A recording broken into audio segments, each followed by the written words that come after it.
From Studio 1A in Tampa, Florida, comes a talk show that really feels your pain and tells you like it is. We love America and all that freedom-loving Americans want to protect. Live from coast to coast and on your radio, it's For the People with Keith Allen.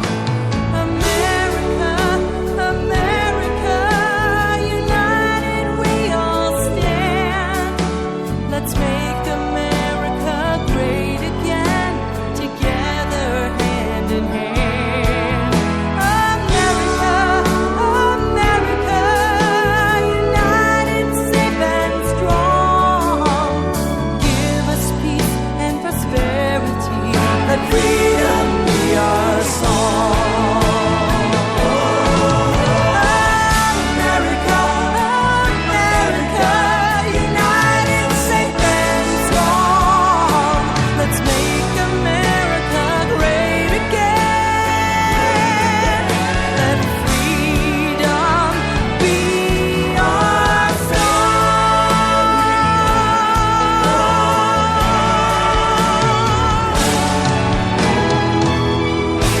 Friday, and I'm Keith Allen, and welcoming you proudly to For the People on this Friday, February the 10th, 2017. We have a great show lined up for you. You know, we talk a lot about politics and lifestyle and common sense issues, we like to say, but issues that are in the news, water cooler discussion. We try to break things down so you can kind of understand it and have an intelligent, passionate conversation about it. But today, at the second half of the program, we're going to have renowned ufologist on. He's on the program today, no kidding. He's been a great friend of the program, actually, a personal friend of mine, Stanton Friedman, and Kathleen Marden wrote this fantastic book. It's the latest book for Stanton, Fact, Fiction, and Flying Saucers, and we spoke this morning about the book. And, you know, this kind of debunks a lot of the garbage, if you will, from some of the leading names that you'll recognize when you listen. And I think it'll kind of open your eyes a little bit to another side of things, whether you're a skeptic, whether you're a believer. It'll be very interesting. And there's always definitely many more questions than any good answers. And there's a new movie out that I got to see that's called Arrival. That's the name of it. And the name escaped me when I was talking to Stanton about it. But I said, you know, it's in theaters and, you know, it's available. But it was very well done.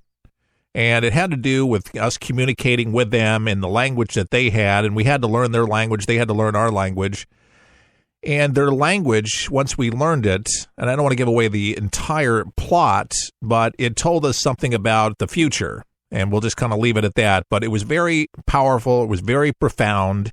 And see the movie, very cleverly done, big-name actors, Arrival. And whether you blue box it or red box, what's it, red box? Because I have Apple TV. So, but great movie, very deep. Won't lose you, edge of your seat kind of thing the whole time. But Stanton Friedman, the renowned ufologist, you've seen him probably on all the UFO shows, on the History Channel, etc., and still going strong. And he's going to be heading out to Arizona the next day or two. There is a UFO convention, an annual convention that he goes to. So he's going to be signing books and all of this good. But he's one of the sharpest around when it comes to UFOs. So if you're curious, you want to hear about his new book, it's called, once again, Fact, Fiction, and Flying Saucers, Stanton Friedman and Kathleen Marden. So you can get it on Amazon or wherever books are sold. So Judge Napolitano, he's a big Fox News contributor, and he says the rejection of President Donald Trump's demand on that his immigration ban be reinstated was previously the wrong thing for the U.S. Court of Appeals for the Ninth Circuit to do so. And he's Fox News senior judicial analyst Andrew Napolitano, pretty sharp. He says the ultimate decision to ban is not reviewable. This is an intellectually dishonest piece of work that the Ninth Circuit has produced, the former New Jersey Supreme Court judge said Thursday. He says because it essentially consists of substituting the judgment of 3 judges for the President of the United States when the Constitution ambiguously gives the area of judiction to the foreign policy exclusively, listen to this, folks, jurisdiction, foreign policy exclusively to the president. That's why this is so profoundly wrong. And yesterday, the Ninth Court rejected Trump's request to resume the travel ban by a 3-0 vote. And the commander-in-chief says that he's going to take the case to the U.S. Supreme Court. So the battle, it looms on. And, you know, it's a sanctuary city there in San Francisco.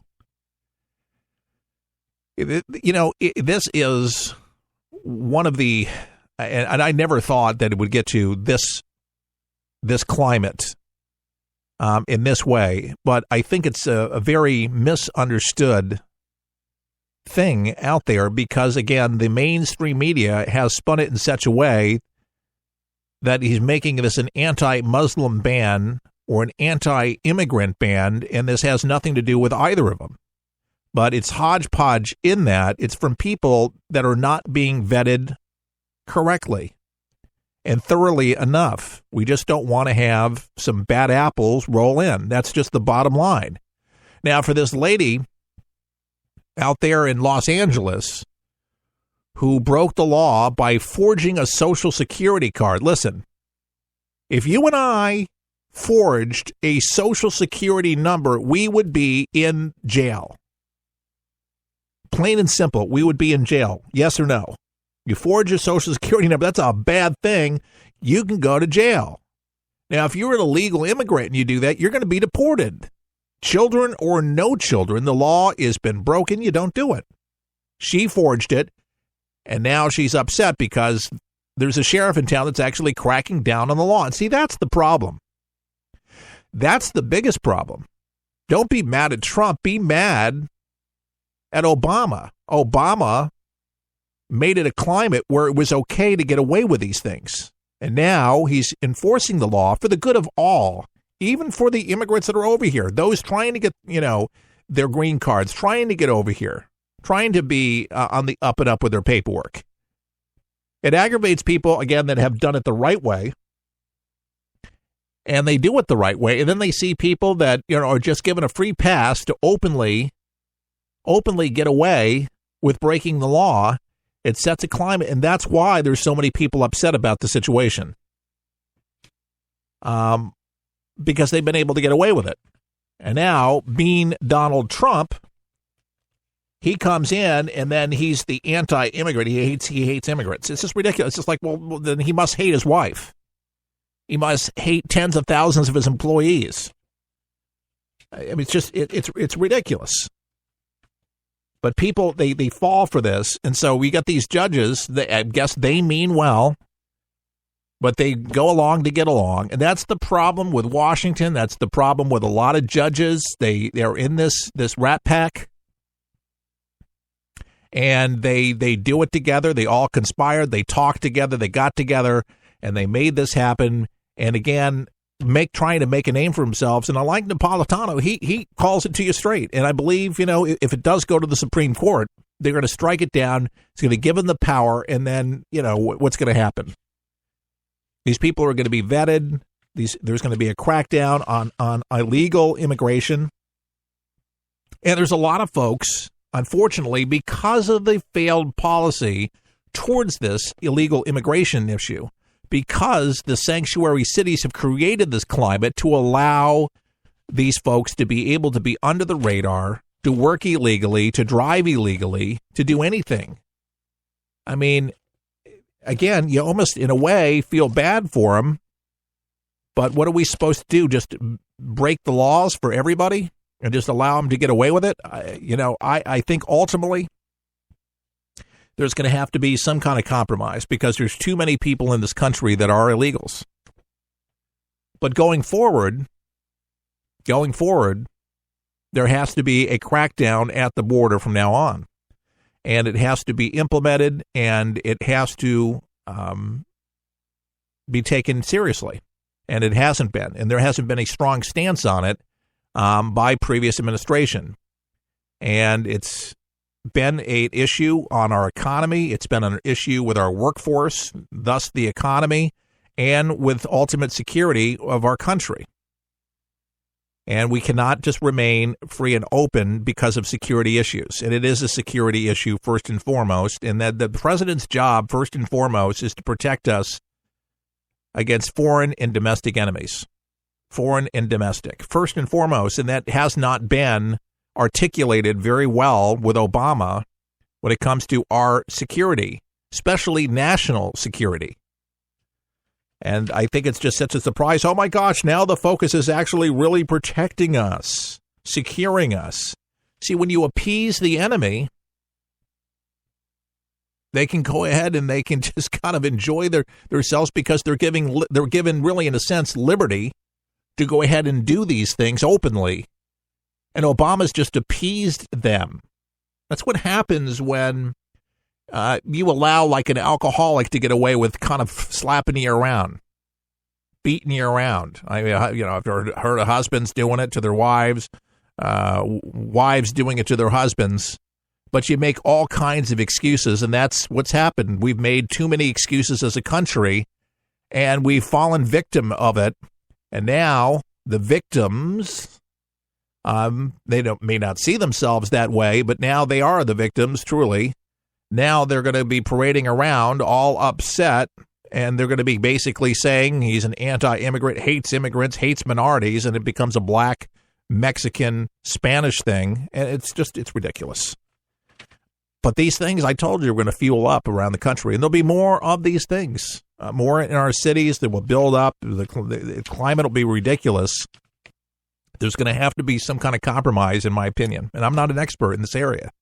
But from what I see, and what I understand, there has to be, because there's just, the numbers are so overwhelming with the amount of folks over here that are literally illegal driving with not valid identification, false names, false social security numbers, getting benefits, then working off the radar.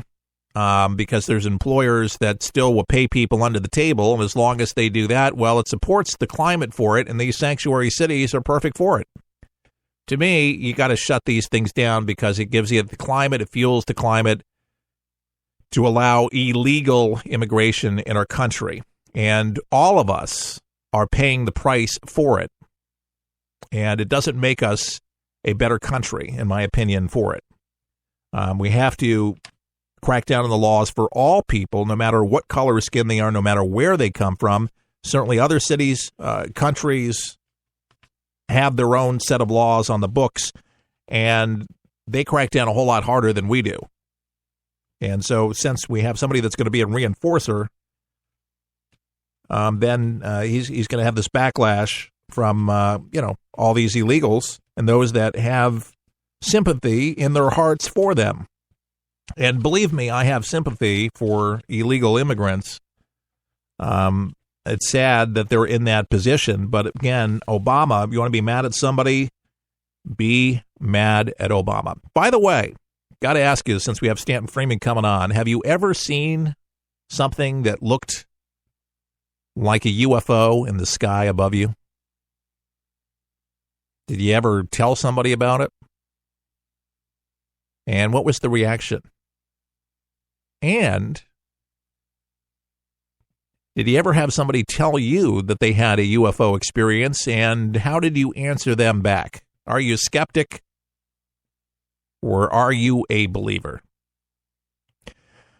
I have been exposed to talk radio for over 25 years, and I've listened to countless radio shows. I used to love listening to Art Bell with Coast to Coast.